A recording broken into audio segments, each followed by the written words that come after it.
Good morning. आजच्या या सत्रामध्ये आपण इयत्ता 5वी आणि 8वीच्या शिष्यवृत्ती परीक्षेचा बुद्धिमत्ता विषय त्याच्यामधील हा जो घटक आहे वर्गीकरण, तिसरा घटक आहे आकृत्यांचं वर्गीकरण कशा प्रकारे करायचं याविषयीची माहिती आज आपण घेणार आहोत। सगळ्यांनी लक्षपूर्वक पहा, काही प्रश्न समजून देतो आणि पुढच्या सत्रामध्ये आपण त्याच्यावरचे आणखीन 35 प्रश्नाच्या जवळपास 40 ते 50 प्रश्न आपण आज समजून घेऊया। आता सर्वप्रथम बघा, याच्यामध्ये प्रश्न कसा असतो की प्रश्न दिलेला असतो, वेगळी आकृती शोधा, अशा प्रकारे लिहिलेला असतो। आता याच्यामध्ये काय 4 आकृती असतात। 4 किती आकृती असतात? 4 आकृती असतील तुमच्याकडे दिलेल्या।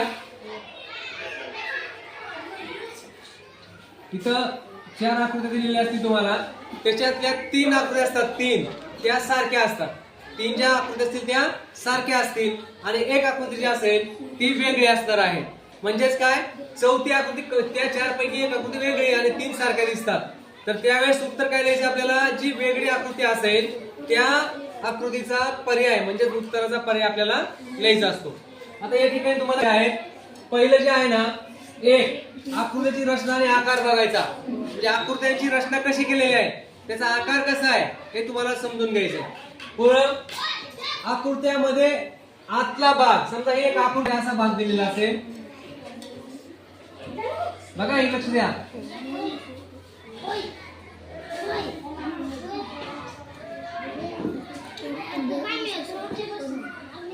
बघा ते 4 आकृती दिलेले आहेत आणि त्याच्या आतला भाग फक्त बघितला तर आतला भाग वेगळा दिसतो। अशा प्रकारचा प्रश्न त्या ठिकाणी तुम्हाला दिलेला असेल। त्यानंतर आकृतीमध्ये रेषा, बघा काय काय रेषा मोजा, बिंदू बघायचा आहे, चिन्हे बघायचे आहेत, त्यांची संख्या किती आहे ते बघा, त्यांचं स्थान कसं आहे म्हणजे कुठे दिलेले आहेत, उजव्या बाजूला आहे, डाव्या बाजूला आहे, वरच्या बाजूला आहे, खालच्या बाजूला आहे। त्यानंतर कमी होतात का, वाढतात का, कितीने वाढतात, 1 ने वाढते, 2 ने वाढते, 3 ने वाढते, हे समजून घ्यायचं आपल्याला। आणि पुढचं आहे स्थान, समजलं ते कुठे दिलेले आहेत। त्यानंतर दिशा, मग दिशा म्हणजे काय, 2 प्रकारच्या दिशा लक्षात ठेवायचे, एक घड्याळाच्या दिशेत, घड्याळ ज्याप्रमाणे फिरतं ना त्याप्रमाणे, किंवा घड्याळाच्या काठीच्या विरुद्ध दिशेने फिरणाऱ्या आकृती असतात, त्यांची जागा बदललेली असते। हे आपल्याला पाहून आपलं उत्तर नोंदवायचं आहे। आता आपण पुढे जाऊया। या ठिकाणी बघा एक प्रश्न घेऊ, आता स्वाध्याय घेऊया। इथे पहा प्रश्न क्रमांक, सगळ्यांनी समोर लक्ष द्या, मी प्रश्न वाचतोय। प्रश्न क्रमांक 1 ते 5 साठी सूचना दिलेली आहे। पुढील प्रत्येक प्रश्नातील गटात न बसणारी आकृती ओळखा। गटात न बसणारी आकृती ओळखायची आहे। आता इथे बघा, पहिली आकृती बघा, दुसरी आकृती बघा, तिसरी आकृती बघा आणि चौथी आकृती बघा। काय तुम्हाला वाटतं? बघा नीट विचार करा बरं, 1 मिनिट।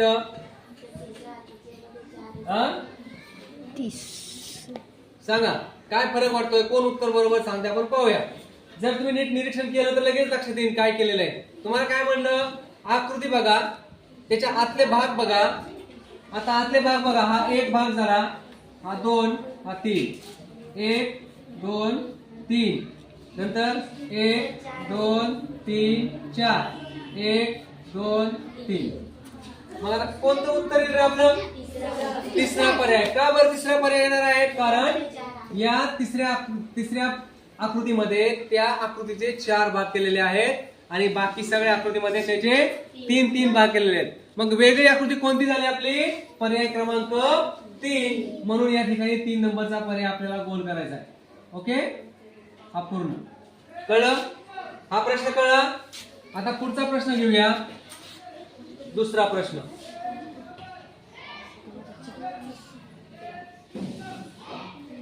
या ठिकाणी पहा, तुमच्या समोर हा प्रश्न दिलेला आहे। आता यातली वेगळी आकृती आपल्याला विचारलेली आहे। जरा विचार करा तुम्ही सगळेजण, त्या प्रश्नाला विचार करा। कोण काय डोकं लावतं पाहूया। वेगळी आकृती शोधायची आपल्याला। यस, चौथा काय आहे बघा।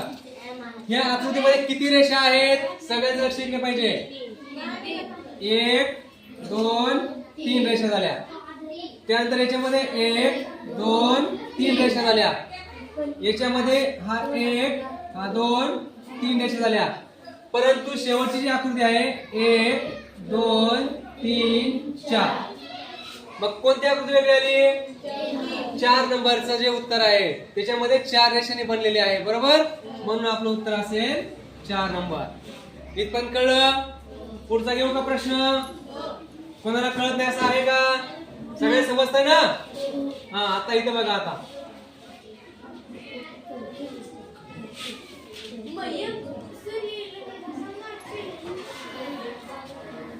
आता इथं पहा, 4 आकृत्या बघा बरं काय दिलेलं आहे, नीट समजून घ्या.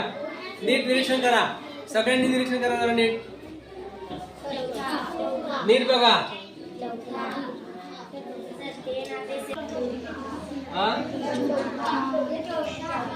का बरं? का कशामुळे पण?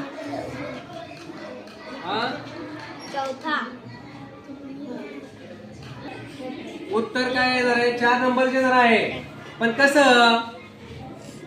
कारण आकृती जर फिरवल्या आपण सारख्या दिशेने केल्या, घड्याळाच्या विरुद्ध दिशेने जर फिरवल्या, अशा आणल्या, तर ही चौथी आकृती मात्र वेगळी येणार आहे. अशी फिरवल्यावर हा, हे असे फिरवायचे आहे. ओके, तेव्हा ते उत्तर जे येणार आहे ते ही बाण आहे तो खाली येणार आहे. हा, त्याच्यामुळे ते उत्तर 4 नंबरचं येतं.